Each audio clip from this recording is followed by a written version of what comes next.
અમીરગઢમાં યુજીવીસીએલની બેદરકારી સામે આવી, જીવતો વીજ વાયર તૂટ્યો।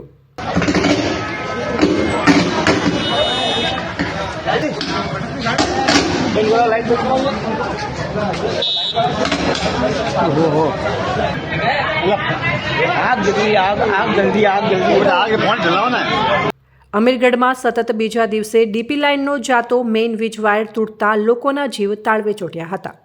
વીજ વાયર તૂટી ઘર ઉપર અગાસીમાં પડતા થોડા સમય તો તણખણા ઉડ્યા અને તે બાદ એકાએક આગ પકડી પાડી હતી।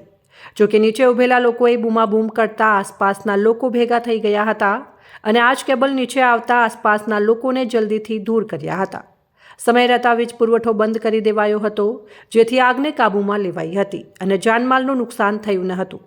પરંતુ સવાલ એ છે કે ગઈકાલે જે વીજકર્મીઓ વાયર નાખી રહ્યા હતા તેમને આ વાયર જોતા લાગ્યું કે વાયર કામનો નથી, ટક્કર નહીં ઝેલી શકે તો પછી લોકોના જીવ સાથે ચેડા કેમ? લોકોના જીવને આજે કોઈ મોટી ઘટના બની હોત તો જવાબદાર કોણ? યુજીવીસીએલ કે વીજકર્મી કે અન્ય કોઈને લાગતા વળગતા અધિકારીઓ?